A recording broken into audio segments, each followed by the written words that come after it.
Тэгээд эсдэрийг яг жинхэнэ хувь тавиланд оруулж өгсөн байгаа байхгүй. Тэгэхээр та тийм хүмүүсийн харилцааг хай, эрэлхийл.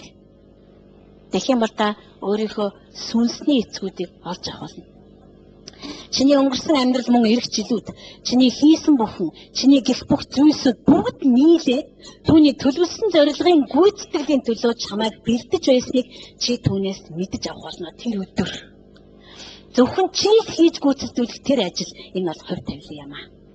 Гэхдээ та илчлэлтийг одооноос гүйцэтгэж, илчилж өгөөч аава. Тэр баг багаар мэдүүлнэ гэдэг нь чамд бэлтгэлийг чинь зааж өгнө гэсэн. Үгүй чи өнөөдөр энд байх хэрэгтэй байна. Би чамайг энэ газар нэг жоох бэлтэж авмаар байна. Энэ бол бэлтгэлийн газар аахгүй юу гэж. Надад тэр маш тодорхой хэлж өгдөг байсан.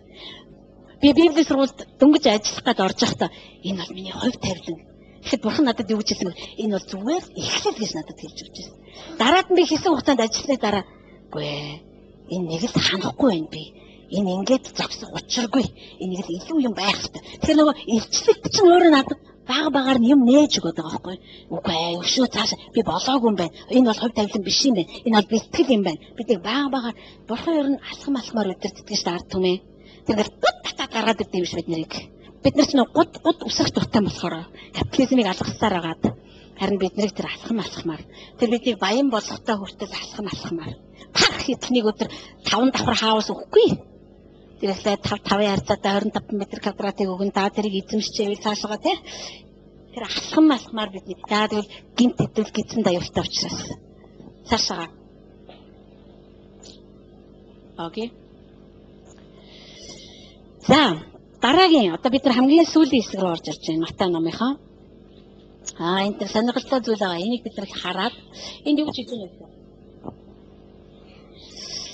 Энэ хатасаар бид нар орно. Гэхдээ эхлээ Матайгийнхаа сүүлийн хэсгийг хараад байна.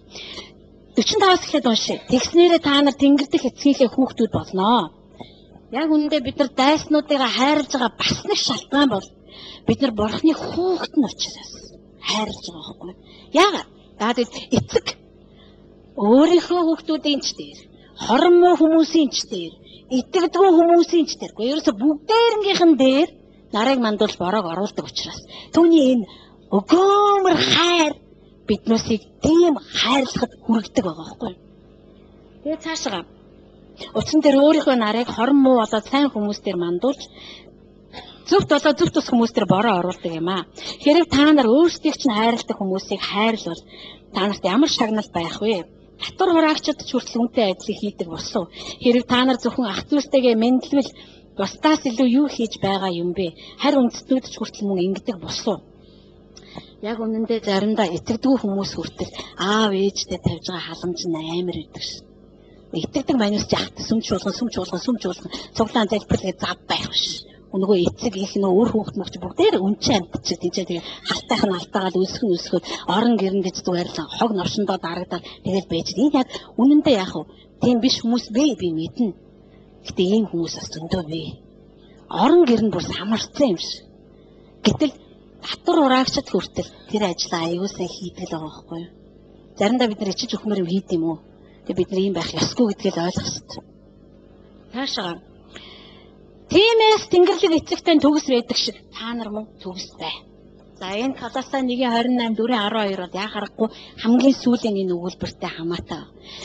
Эцэг төгс байдгийн адил та нар төгс бай гэж.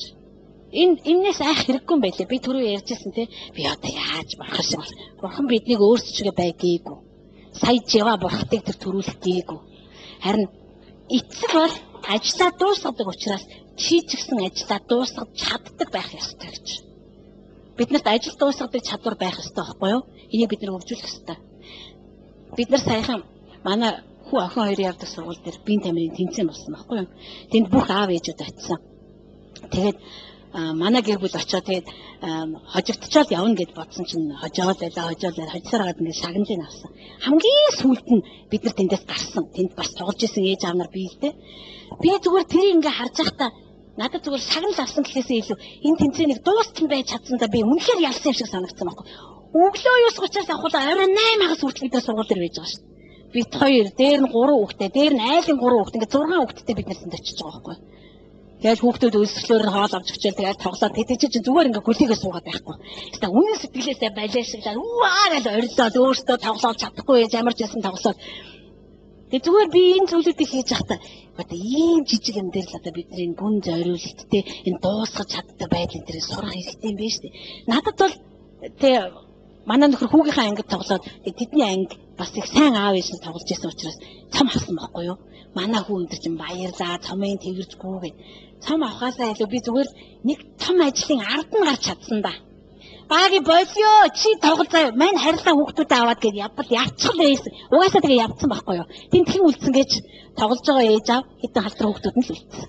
Тэгээ яа харахгүй шагнал гардуулах юм болохоор сургуулийн захирал нь цомтойгоо. Тэгээ шүгэл. Тэгэл үлдсэн байхгүй юу? Тэгэхээр бид нар юмыг дуусгаж чадах чадварыг зүгээр бага юм дээрээ сурах хэрэгтэй юм аа. Ажлаа дуусгах тухай ярихдаа Есүс эцэг шигээ төгсөө гэж ярьсан. Түүнээс бид нар түн шиг байх тухай яриаг байхгүй юу? Яа тэгэл Есүс өөрийнхөө ажлыг дуусгасан учраас цөмөр хамгийн сүүлчийн хоёр ишлэлийг харъя. Колосын намын 1:28. Энэ Паул ажлаа дуусгах тухай маш сайхан хэлсэн ба. Колосын 1:28. За энэ дээр юу гэж хэлсэн бэ гэхээр